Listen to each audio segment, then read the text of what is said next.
ताई और चूचू की उल्टी डायरेक्शन में बैठे होने की वजह से जेके इन्हें देख नहीं पाता, लेकिन जिया दोनों को देख लेती है और फिर भी जेके को नहीं बताती। वह ताई को जलाने के लिए बहाने बहाने से जेके के हाथ पर हाथ रखने की कोशिश करती है और हंस हंस के इससे बातें करने लगती है। ये सब देखकर तो ताई का दिमाग ही घूम जाता है। उसे बहुत गुस्सा आता है और वो गुस्से में जेके के पास जाने लगता है, लेकिन चूचू इसका हाथ पकड़कर कहती है, नहीं ताई, इस वक्त नहीं। मुझे नहीं लगता कि तुम्हारा यहाँ जेके के साथ बात करना मुनासिब रहेगा। चलो हम कहीं और चलते हैं। ताई अपने इमोशंस पर कंट्रोल करने की पूरी कोशिश करता है। उसे जेके पे गुस्सा तो बहुत आता है, लेकिन इससे भी कहीं ज्यादा उसे जेलसी और तकलीफ महसूस होती है। जेके ने मेरी जगह जिया को कैसे दे दी? क्या अब जेके का दिल मुझसे भर गया है?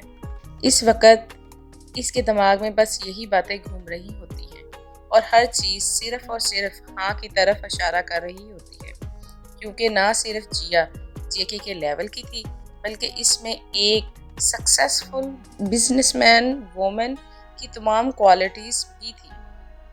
ताई को एक पल में अपने अंदर की सारी महरूमियाँ नजर आने लगती हैं। इसके दिमाग में गूंज रहे सवाल और इसकी आंखों के सामने का मंजर इसे इतनी तकलीफ देता है कि एक लम्हे के लिए तो इसकी आंखों के सामने अंधेरा आ जाता है और उसे चक्कर आने लगते हैं। वो एक कदम बढ़ाता है और देखते ही देखते वहीं गिर जाता है। चूचू जल्दी से उसे देखती है और वेटर भी फौरन ताई की तरफ दौड़ते हुए आते हैं। जिया, जो कि दूर से कब से ये सब देख रही थी, ताई को गिरते देखकर चौंक जाती है। जेके इसके बदलते हुए एक्सप्रेशन देखकर फिक्रमंदी से कहता है, क्या हुआ? कौन है वहाँ? तुम कब से वहीं देख रही हो? और पीछे मुड़ने लगता है, लेकिन जिया जल्दी से इसका अटेंशन अपनी तरफ खींच लेती है ताकि कहीं ताई की फिक्र में जेके की तवज्जो इस पर से ना हट जाए। अरे अरे, कोई नहीं है, मैं तो बस वैसे ही देख रही थी कि कोई पागल इतनी अच्छी जगह पर सीन पैदा कर रहा है। पता नहीं खाली जेब के साथ लोग इतनी बड़ी जगह पर आते ही क्यों हैं। वो एक पतली आवाज में कह, खैर छोड़ें, क्या कह रहे थे आप? उसे फिर से बातों में लगाने लगती है। दूसरी तरफ ताई होश संभालता है। ठीक हो तुम ताई? उफ, मेरे खुदा, तुमने तो मुझे डरा ही दिया था। मैं ठीक हूँ, वो नम आंखों के साथ कहता है और लड़खड़ाते कदमों के साथ चलने की कोशिश करता है, लेकिन अभी भी वो वीकनेस महसूस कर रहा होता है। घर, मुझे प्लीज़ घर ले चलो, वो नम आंखों के साथ कहता है। हाँ चलो घर चलते हैं।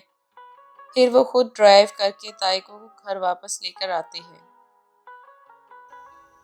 वापस आकर भी ताई का दिल बिल्कुल भी सुकून में नहीं होता। वो बार बार इस उम्मीद में अपने फ़ोन को चेक करता है कि शायद जेके ने उसे कॉल बैक की हो, लेकिन इसको अब तक एक भी कॉल नहीं आती। ज़रूर वो बिजी होगा या फिर तुम्हारी कॉल नहीं देखी होगी। भाई अपने आंसू साफ करता है और नम आंखों के साथ इसकी तरफ देखता है। देखा नहीं तुमने कि वो कहाँ और किसके साथ बिजी है? इतने दिनों से काम की आड़ में ये सब हो रहा था। ताई ऑफिस के बाहर अक्सर ऐसी अनऑफिशियली मीटिंग होती हैं। तुम बस पुरसुकून रहो और जेके पे भरोसा रखो। अगर तुम हाइपर होगे तो इस जिया को और मौका मिलेगा हम पर हमला करने का। वो ना चाहते हुए भी हाँ में सर हिलाता है। मैं कोशिश करूँगा। वैसे तुमने बिल्कुल ठीक कहा था कि वो डेवल है, फिक्रमंदाना अंदाज में कहती है। क्या मतलब? ताई इसकी बात कुछ समझ नहीं पाता। मैं तुम्हें ये बताना नहीं चाहती थी, लेकिन आज रेस्टोरेंट में जब तुम बेहोश हुए थे तो जिया ने तुम्हें देखा था और इसकी नज़रें तुम पर ही थीं। मेरा मतलब है कि वो चाहती तो जेके को बता सकती थी ना, मगर वो हकीकत में जेके को तुमसे छीनना चाहती है। इसीलिए तुम इससे ज़रा बच के ही रहो। मुझे तो पहले सिर्फ शक था, मगर अब यकीन है कि ऐसा ही है। मैं अब मज़ीद इग्नोर नहीं करूँगा इसकी हरकतों को। ताई और भी ज़्यादा टेंस हो जाता है। इसी दौरान जेके और जिया भी घर में वापस आ जाते हैं। वाह जी वाह, आज तो बड़ी शॉपिंग की गई है। लिविंग रूम में ढेर सारे शॉपिंग बैग देखकर वो बेहद तंजिया लहजे में कहती है। बिल्कुल सही समझी, वो भी तंजिया लहजे में कहती है और अपने बैग उठाने लगती है। ताई, तुम भी अपने बैग उठा लो और चलो हम तुम्हारी वार्डरोब सेट करते हैं। क्या ताई, तुम आज शॉपिंग पे गए थे? वो एक मुस्कुराहट के साथ कहता है। दिखाओ तो जरा क्या लाए हो। वो इसके एक बैग में से शर्ट निकालता है और इसकी शॉपिंग से इम्प्रेस होता है। Wow, amazing. लेकिन तुम तो ये ब्रांड इस्तेमाल नहीं करते ना, तो आज कैसे? अरे ये तो काफ़ी महंगा ब्रांड है, दिखाओ तो जरा। वो जेके के हाथ से शर्ट खींच लेती है। क्या? इस ब्रांड की तो एक शर्ट $500 से कम नहीं होती और तुम इतनी शर्ट ले आए?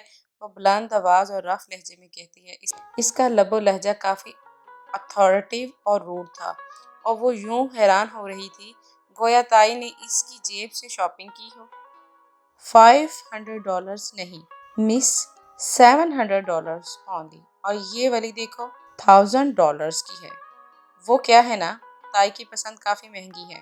ताई को हल्की चीज़ें और हल्के लोग दोनों ही पसंद नहीं है। वो जिया को जलाने की कोशिश करती है। जिया आंखें बड़ी करके ताई को यूं देख रही थी कि अभी उसे कच्चा ही चबा जाएगी।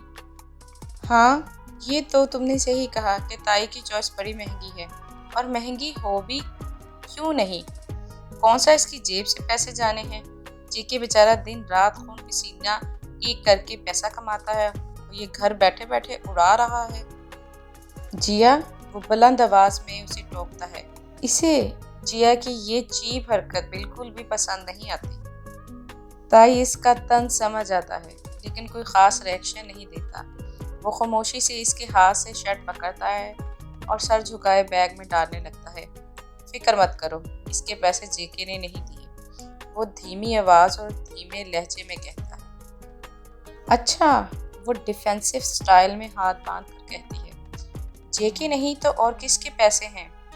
तुम खुद तो कोई काम काज करते नहीं हो, बस हर वक्त घर में पड़े रहते हो। जेके के टुकड़ों पे पलते हो तुम, समझे ना? बस करो जिया, तमीज से बात करो, वो बुलंद आवाज में गुस्से के साथ कहता है। तो जिया एक लम्हे के लिए सहम सी जाती है। एक और लफ्ज नहीं सुनूंगा मैं। तुम्हारी हिम्मत भी कैसे हुई ताई के साथ ऐसे बात करने की? ओह सॉरी जेके, मुझे नहीं पता था कि तुम्हें बुरा लगेगा। वो आंखों में आंसू लाने का ड्रामा करती है और फौरन अपने लहजे में नरमी ले आती है। लेकिन तुम खुद ही देखो ना जेके, ताई भी तो कुछ नहीं करता, मैं तो इसके भले के लिए ही कह रही हूँ। इसकी आंखों से एक आंसू गिरकर गाल तक आता है। तुम्हें किसने कहा ताई कुछ नहीं करता? जिस कंपनी में तुम जेके के साथ काम कर रही हो, इसका 50% शेयर होल्डर अकेला हमारा ताई ही है, और साथ इसमें इसका डैड का बिजनेस भी संभालता है। चूचू फौरन उसे जवाब देती है, घर बैठकर? क्योंकि मैंने तो इसे ऑफिस कभी जाते देखा नहीं। क्यों, तुम्हें कोई मसला है मेरे घर रहने से? वो गुस्से से इसकी तरफ देखता है और सख्त लहजे में कहता है। ताई को ऐसे गुस्से में देख के जेके की सांसें बंद होने लग जाती हैं। ताई को गुस्सा वैसे तो बहुत कम आता था, लेकिन जब आता था तो इसको कंट्रोल करना नामुमकिन हो जाता था।